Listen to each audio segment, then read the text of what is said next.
Chapter 33 అగోచరమైన మానవుడు మొట్టమొదటి self realisation fellowship మందిరం ఎన్సినిటస్ కాలిఫోర్నియా మార్చి 3, 1940. మానవుడు అగోచరుడు, కనపడని వాడు అని ఆలోచించడం విపరీతంగా అనిపిస్తుంది. భౌతిక శరీరంగా మనం ప్రతిరోజు కనిపిస్తూనే ఉన్నాం.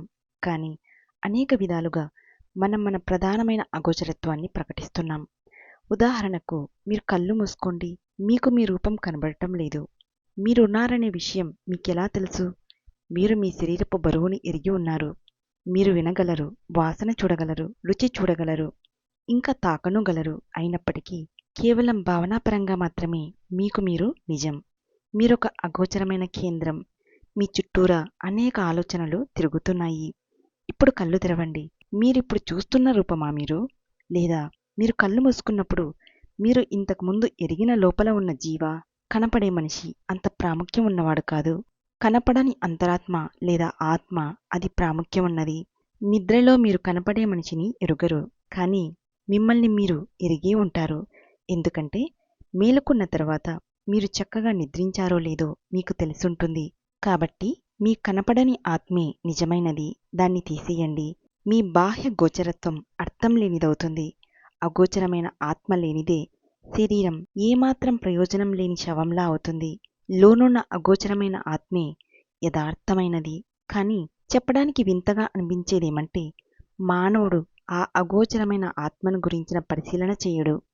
తనకు కనపడే రూపం మీదే ఆసక్తి లగ్నం చేసి నిరంతరం తన భౌతిక రూపం మీద, దాని బాగోగుల గురించి ఆలోచిస్తూ యథార్థమైన కనపడని లోనున్న ఆత్మను గురించి యోచించడమే చెయ్యడు.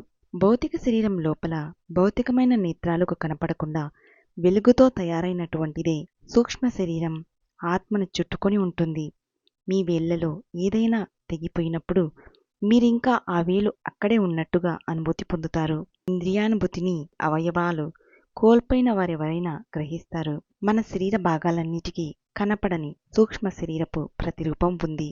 మీ భౌతికమైన గుండె వెనుక కనపడని గుండె ఉంది. అది లేకుండా కనపడే మీ గుండె కొట్టుకోదు. మీకు అగోచరమైన చూసే, వినే అవయవాలు, అగోచరమైన మెదడు, ఎముకలు, నరాలు ఉన్నాయి.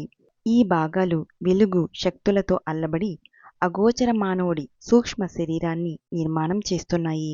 మన సూక్ష్మ శరీరం అచ్చం మన కంటికి కనపడే శరీరంలాగానే ఉంటుంది.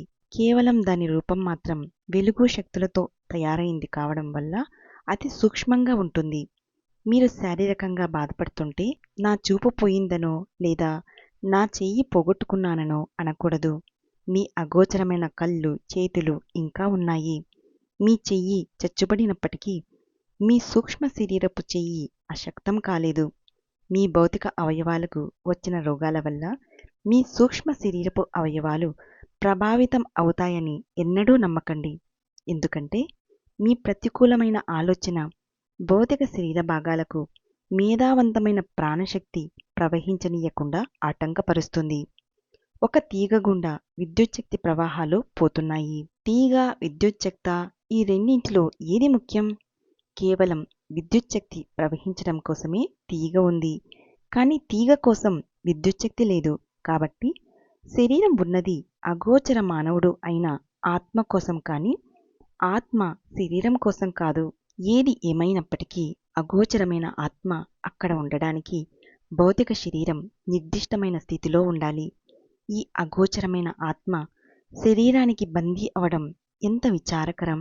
అలా కాకుంటే మనం నీళ్ల మీద నడిచేవాళ్ళం, ఆకాశంలోకి ఎగిరేవాళ్ళం, తిరిగి ఈ భౌతిక శరీరంలోకి మళ్ళా వెనక్కి వచ్చేవాళ్ళం. అగోచరమైన ఆత్మకున్న సూక్ష్మ శరీరపు ఇంద్రియ గ్రాహక శక్తులు దాని ప్రతిరూపమైన భౌతిక శరీరపు ఇంద్రియ గ్రాహక శక్తుల కన్నా ఎంతో గొప్పవి.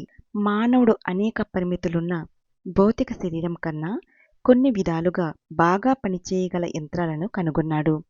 కానీ మీరు అగోచరమైన సూక్ష్మ శరీర చేతనను వృద్ధి చేసుకున్నప్పుడు మీ భౌతికమైన చెవులు వినలేని వాటిని వినగలమని, మీ భౌతిక నేత్రాలు చూడలేని వాటిని చూడగలమని తెలుసుకుంటారు. భౌతిక ఇంద్రియాల వాసన చూసి, వినే, తాకే శక్తుల కంటే సూక్ష్మ శరీర ఇంద్రియాల పరిధి ఎంతో ఎక్కువ.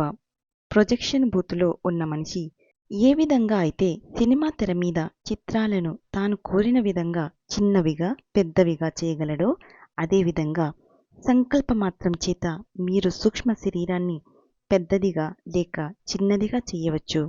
Thank you.